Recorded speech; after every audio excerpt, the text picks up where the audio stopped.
What in the name of holy house selling is going on in the Powell market?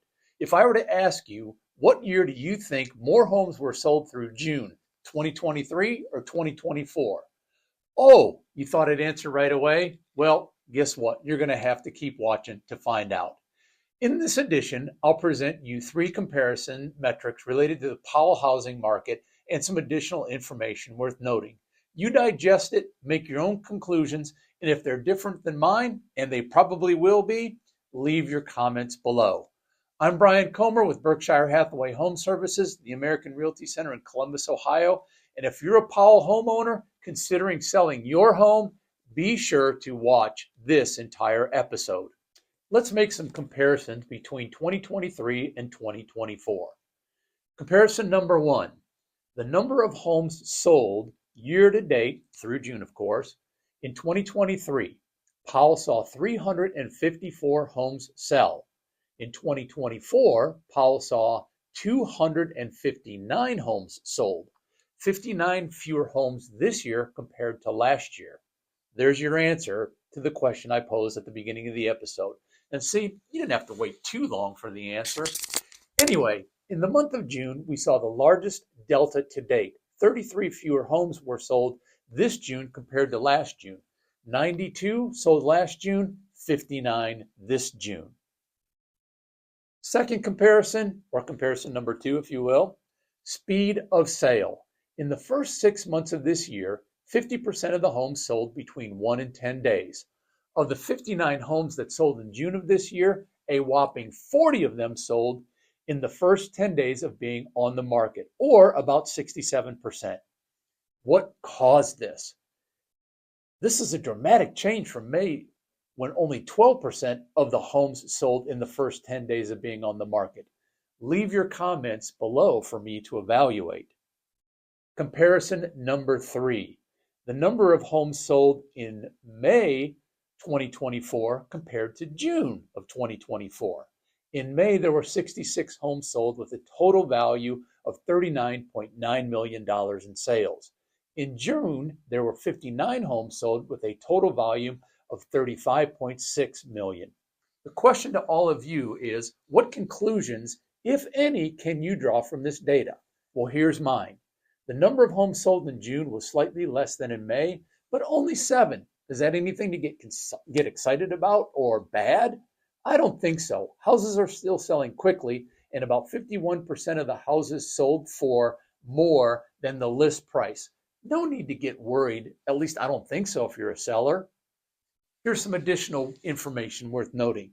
The average home sold for above $615,000. It sold slightly above the asking price and was just in the market for about 21 days. There were also 4 homes that kept that average very high. They were above 100 days in the market. You take those out, and the average home sold for 12 days. And there were 4 homes that sold for $1 million or more. Now the $1 million question. What does all of this mean to you as a would-be seller? Get your home ready. Do the little things like clean, paint, repair small holes, spruce up the outside of the home to increase curb appeal, maybe even paint the front door. It's a little known secret that makes a big impact on the buyer. Know what you'd like to net from the sale of your home. Have a sound strategy to get yourself to that number. Know what the marketing plan is and make sure you provide input. In other words, do we need the home to be staged? Do we need to pay for that?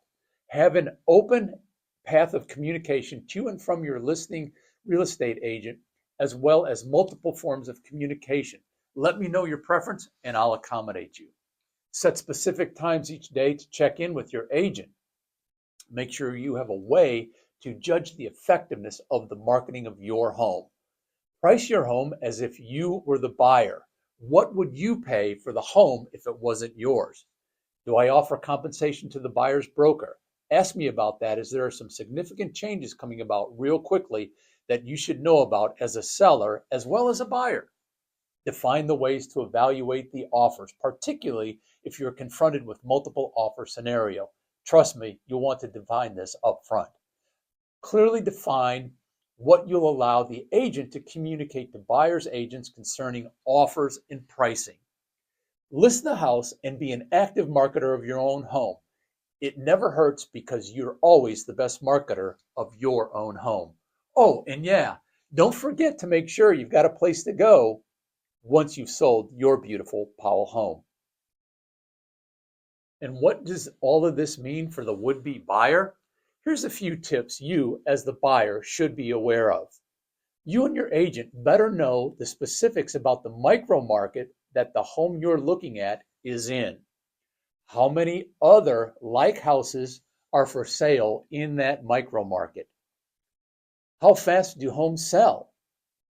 How much do I offer the seller? Overlist, underlist? Do I have the property inspected? Do I request a remedy period? Do I waive that right? Do I include earnest money? Always a great question. If you're making an above list price offer, how is that handled? Does the highest offer always win? What terms are important to the seller when submitting an offer? Your buyer's agent should know this, and when he or she writes the offer, they should accommodate as many of those items as possible, all while keeping your objective top of mind. Trying to sell or buy a home without a sound strategy and a real estate partner may very well be more headache to you than it's worth. Find a good agent and let him or her do what they do best. Help you buy and sell real estate. Hey, if you like this video, do me a favor, hit the like button, subscribe to the channel over here, and if you know of anyone that's looking to buy or sell a home, please feel free to have them call me on 614-593-1972.